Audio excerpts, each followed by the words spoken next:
The following are stories submitted to us by the BuzzFeed community.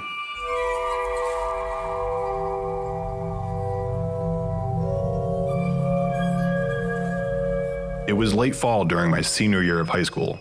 I was getting ready that morning on the landing between the first and second stories of my parents' house. They had already left for work, so I was home alone. I grabbed my coat and went downstairs to go out the back door. As I'm putting my coat on and getting ready to step out into the morning fog, I hear heavy footsteps on the stairs, headed up to the top floor.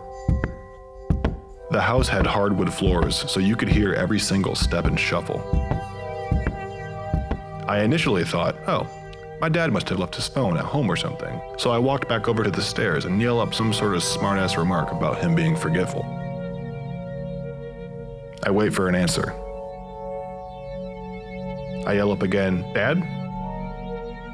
I wait again. And when I'm met with silence, I make a swift turn and double time it to the back door. As I reach for the handle, I pause and hear rapid footsteps following my exact path, but upstairs right above me. And when I say rapid, I mean crazy, crazy fast, the kind of inhuman speed that gives you chills in all the scary movies. I yanked open the door, quickly stumbled out, and slammed the door shut behind me. I ran to my car as quickly as I could, backed it up to turn around in the driveway, and was facing the kitchen window. I stare for just a second or two, and notice one side of the curtains is pulled back just a little. I get a new wave of chills just as I see them thrown back down. Needless to say, I got the hell out of there. I have never been so scared in my life. I called my dad in the car and he went home to check on the house, but nothing was amiss. No one was in the house, and all the doors were locked and secured. So in a nutshell, a totally unexplained occurrence.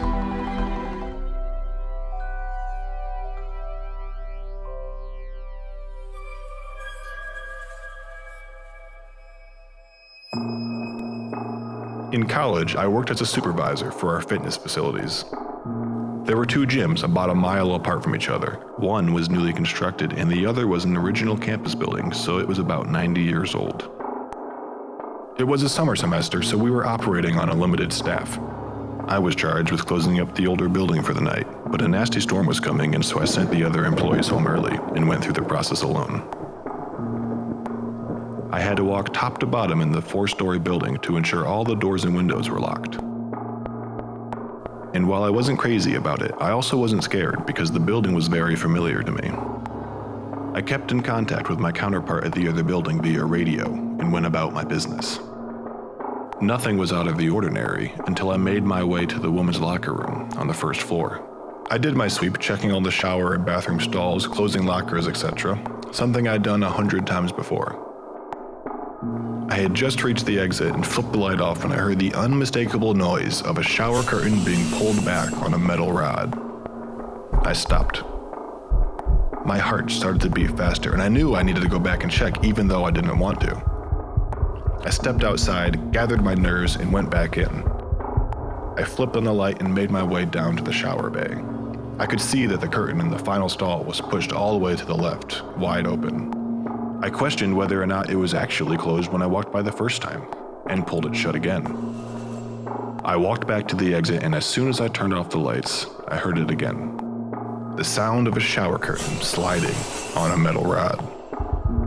My heart was beating uncontrollably at this point, and I felt my knees get weak. I stepped outside and radioed my counterpart at the other facility, hoping he was going to say someone was playing a prank on me. Instead, he told me that they were closing down because of the weather and that I should try to get home as quickly as possible. With that, I was convinced that no one else was in the building with me. Being the macho 21-year-old that I was, I decided to go back in the locker room and check the shower bay one more time. I flipped on the light, walked to the showers, and saw the same curtain pushed to the left, wide open. I quickly closed it again and half-jogged to the door. As soon as I turned off the light, I heard it again. The sound of the shower curtain sliding on a metal rod. Suddenly, not feeling very brave, I ran to the main entrance, set the alarm, and ran from the building as quickly as possible.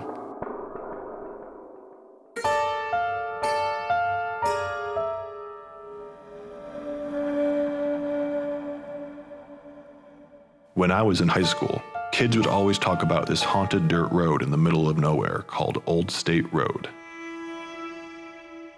There were tons of rumors about things that would happen on this road, like a woman hanging from the bridge above it. But one rumor was that a bus full of children was hit on the train tracks. They said that if you put your car in neutral on the tracks and put baby powder in the back of the car, the ghosts of the children would push your car off and you could see their handprints on your rear bumper. So one night, I went with my best friend and we picked up one of our good friends and her two guy friends.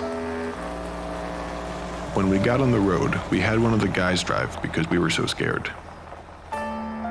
When we got to the train tracks, he turned the car and lights off. No one got out of the car to put anything on the back. We begged him to move, but he didn't. And we sat there.